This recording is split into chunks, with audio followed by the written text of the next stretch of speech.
Bu programımızda öyle güzide iki sahabeden bahsedeceğiz ki Efendimiz Aleyhisselam'ın buyurduğu gibi hanımlar aleminin en hayırlılarından olan Risalet davasının annesi Hüveylid'in kızı Hazreti Hatice'yi ve Yüce İslam davasını omuzlamış, yaşarken cennetle müjdelenen Allah Resulü Aleyhisselam'ın "Anam babam sana feda olsun" övgüsüne mazhar olan Hazreti Sa'd bin Ebi Vakkas'ın hayatlarından size kesitler sunacağız inşallah. Euzubillahimineşşeytanirracim.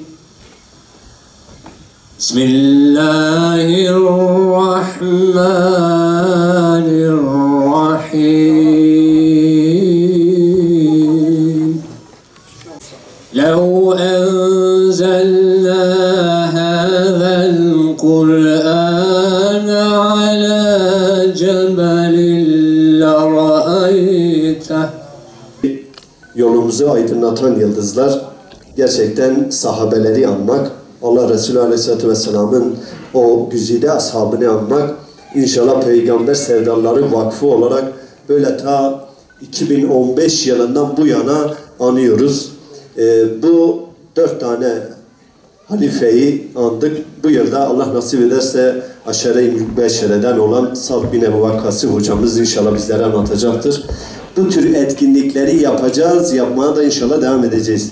Derdu keder, canı maluan terbu eder, Khuyna mushabu Yasiru Cafer, Hayfa Hamza'yı Peygamber, Mavi bibine Hatani kingiyah, Hayfa Hamza'yı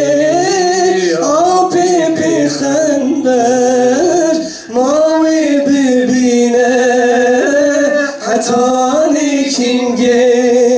Kolay değil ayrılmaksa çok acı. Kiram çok cefa çekti, cennetin talibi talebeleri. Ne yürekler yanar, Bilal-i Habeş göğsünde iman. Aleyhissalatu vesselama en çok düşmanlık eden insanlardan bir tanesidir.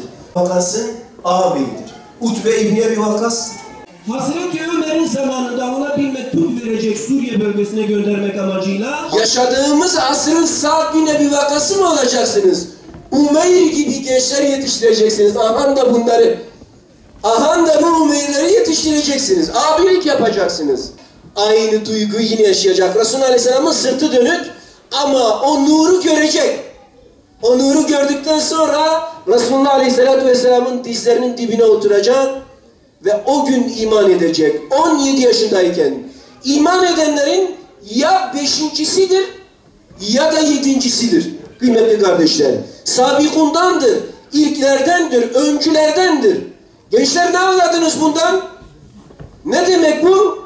Yani siz öncülerden olacaksınız, ilklerden olacaksınız. Şu işi kim yapacak dediğimiz zaman etrafınıza bakmayın.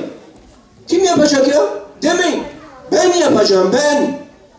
Kimse yoksa bu işi ben yapacağım. Kimse yoksa, kimse Allah'ın davasını yüklenmiyorsa ben yükleneceğim, ben. Etrafına bakma. Sen Sa'd olacaksın ya. Biz Sa'd bin Ebi Vakkas radıyallahu anh'ı anlatırken bunun için anlatıyoruz ya, bize ders olsun diye. Bulunduğunuz okulda İslam'ı anlatan kimse yok mu? Sen anlatacaksın. Çalıştığın iş yerinde İslam'ı anlatan kimse yok mu? Sen anlatacaksın. Bulunduğun memuriyette İslam'ı anlatan kimse yok mu? Sen anlatacaksın. Sen Sa'd bin Ebi Vakkas olacaksın. Yaşadığın dönemin Sa'd bin Ebi Vakkas'ı olacaksın. 17 yaşında, 17 yaşındayken diniyle ilgili karar veriyor. Dinle ilgili. Herkes puta taparken o Allah'a tapacak. Ben her şeyi elimin tersiyle iteceğim. Aldığı, yetiştirdiği alacaksın. Önüne koyacaksın. Beraber televizyon izlediğin gibi bir otur, beraber Kur'an oku. Beraber kitap oku, beraber bir ders yap. Çocuk bu ya. Kabak değil ki kendi kendine yetişsin. Kabak bile kendi kendine yetişmiyor. Bunları yetiştireceğiz. Ve bu da sizin sorumluluğunuzda. Peki başka tablolar var mı? Var.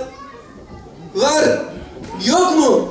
Yıldızların hayatında, yıldızlar, star bunlar, star. Siz bakmayın şimdi birilerini anlayıp pullayıp koyuyorlar televizyona vesaire, bunları star diye yutturuyorlar. Alın size hayatın starları, hayatın yıldızları. Biliyorsunuz, hanımı iman etmemiş.